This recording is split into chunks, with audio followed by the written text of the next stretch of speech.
नारी। सैया बिकने की तो बहुत दूर की बात है, अगर तुम्हारी इच्छा हो, अरे तुम्हें तो पूरा अधिकार है लला शांड वाली। कई तो तन पर है अधिकार पिया, जो चाहे मन कथा बनाई दियो। बेचना तो बहुत है बड़ी बात, तो करे तरपाई दियो।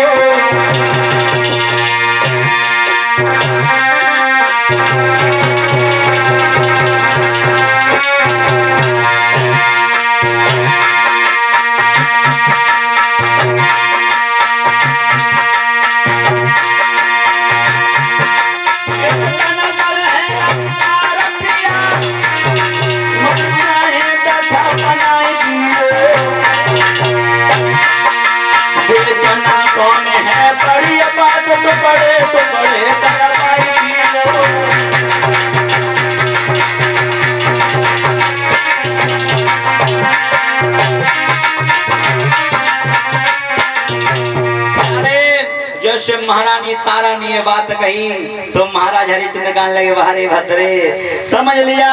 अरे तुम जैसी जब स्त्रियां होती हैं तो उनके द्वारा पति का सिर ऊंचा होता है। ये धर्म की खातिर, माताओं पतिव्रताओं की खातिर संसार टिका है। और शांड वाले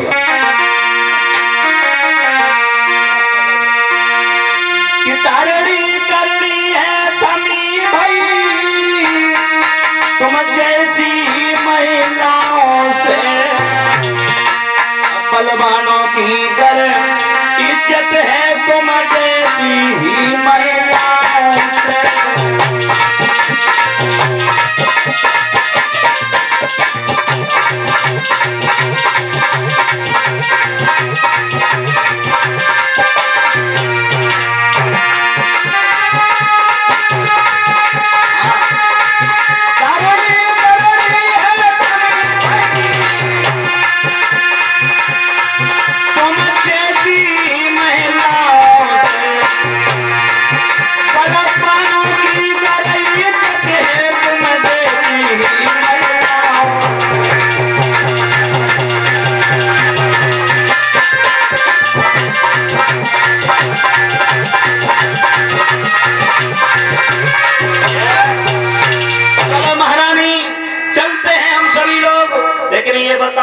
पुत्र रोहित कहाँ है? तब तक रोहित आ गया, बोला पिताजी नमस्कार। अरे एक ब्राह्मण द्वार पे बैठा है, बार बार यही कह रहा है कि ये राजा अभी तक मेरा दान नहीं दिया, हमारे ये दक्षिणा बाकी है, दे क्यों नहीं देते? तो हरिचंद्र की आंखों में आंसू आ गए। अरे जय तो सबसे बड़ी बात है, दक्षिणा अगर चुकानी है तो हम तीनों को बिकना होगा। 5 वर्ष का बालक कह रहा है पिताजी अगर धर्म बच रहा है तो बेचने की कोई बड़ी बात नहीं है, आप बेको हम बेके, मैया को बेको और उस ब्राह्मण की दक्षिणा को अदा करो। परिचित जी एक बात कहना चाहूंगा, माता पुत्र को जन्म दे लेकिन भक्त हो या सूर हो, मैया जने भक्त जन कह दाता कह सूर, और नाय तू बांझ रहे पिता गवावे नूर। हे माताओं अगर तुम बालक पैदा करो तो महाराणा प्रताप जैसे, वीर शिवाजी जैसे करो, रानी अगर पैदा करो तो महाराज श्री दधीच जैसी पैदा करो, है ना? मैया पुत्रों को जन्म वो देती है। एक विद्वान ये कहता है कि चंदन की किरखें भरी गाड़ी भरो न काठ, अपूत सपूत एक ही भलो और कपूत भले ना 60। एक बेटा अगर कुल जो कपूत है तो हमारे कुल को जागृत कर देगा। एक होना चाहिए लेकिन हो कैसा? सुंदर बढ़िया हो। आपने देखा है माताओं, शेरनी जंगल में एक शेर बच्चे को जन्म देती है और एक बच्चे की वजह से पूरे जंगल में पैर पसार के सोती है, हैं? और सोरिया कम से कम 10 12 और सवेरे उठ के मुंह पाँव मारते पूरे में। तो माताओं कभी कहता है मैया पुत्र जने कह दाता कह सूर और ना तू बांझ रहे बिथा गवारे। हे माँ, अगर बालक पैदा करे तो दानी करे, धर्मात्मा करे, वीर करे, लफंगा लुच्चा पैदा ना करे जो गलियों के चक्कर काटे।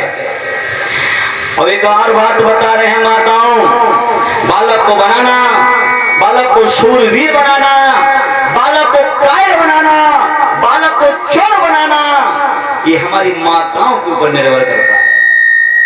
एक किस्सा याद आ गई है माताओं, परिचय जी, एक मैया को एक लड़का रहा है, तो बड़ी हो 5-7 साल हो रहा है, ऐसे खेत में मक्का लगी रहा है,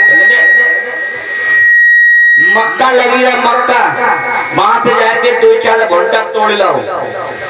मैया ने घर में खूब भूए, ध्यान से सुनो माताओं, जब मैया ने खूब भूने खाए तो बड़े अच्छे लगे, लगा ये तो बड़े मीठे लगा था, कहाँ तो लाए, ला लो, मैया ने कब सुनाई गई, मैया पूछे और नहीं कहाँ तो लाई, बोले कहूँ ना फलाने खेत में तो ले आए। मैया कह रही लला आज 4 लाए, कल 6 तोड़ के गई हो, अरे कि 4 संजा मुझे और 2 सवेरे मूंग लिए। लला का बल बढ़ गया माताओं, जब खेत में पहुंचे तो मैंने 4-6 नाए तोड़े, फिर तो सीधे 12 गिनती पहुंची।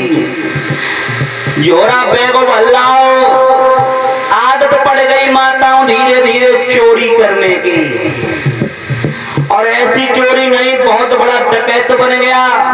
और जब डकैत बन गया माताओं, तो एक दिन पुलिस पीछे पड़ गई, और जब पुलिस पीछे पड़ी, पकड़ लिया, दंडित हुआ, फांसी की सजा बुल गई। अब फांसी पे चढ़ने वालों की अंतिम इच्छा पूछी जाती है, बोले कुछ इच्छा है? वो बालक कह रहा है सिर्फ मुझे मेरी मैया से मिला दो। और जब मैया पास में गई तो रो करके वो कह रहा है, हे माँ, आज जो कुछ भी हूं मैं, मुझे फांसी लग रही है तेरी वजह से। बोले क्यों? हे मैया, जिस दिन हम 4 घंटा तोड़ के लाए थे मक्का के, उस दिन तू अगर मेरे गाल में 2-3 थप्पड़ मार देती तो हम दोबारा चोरी नहीं करते। अरे तूने तो मेरा बड़ बढ़ा दिया, मैं इतना बलशाली और बढ़ गया कि हम चोरी करने लगे, और नतीजा मैया क्या किया, जब फांसी पे चढ़ाए जा रहे हैं। ये किसका दोष है? माताओं का। ए मैया, अगर उस दिन को माँ डांट देती तो बालक की हिम्मत नहीं थी कि दोबारा चोरी कर लेता, लेकिन माताएं कुछ ऐसी हैं, बढ़ावा दे दिया। यहाँ पे कवि ये कहता है कि मैया के समान सबसे पहला गुरु अगर बालक का कोई होता वो मेरी माँ होती हैं। बालक कोरे कागज के समान होता है, जैसा मैया ढाल लेगी उसी प्रकार बालक बन जाता है। सबसे पहले बालक जब घर में होने को बड़ो हो तो माता बहने का सिखाती हो, बताइयो हैं? बोलो ने तो बोलो, तुम्हारे घर में लल्ला है तो सबसे पहले का सिखाती, और लल्ला पापा, तो लल्ला का कातू पापे के वो सिखाते है, कब लल्ला मामा, तो लल्ला मामा ही का तो पहले महाराज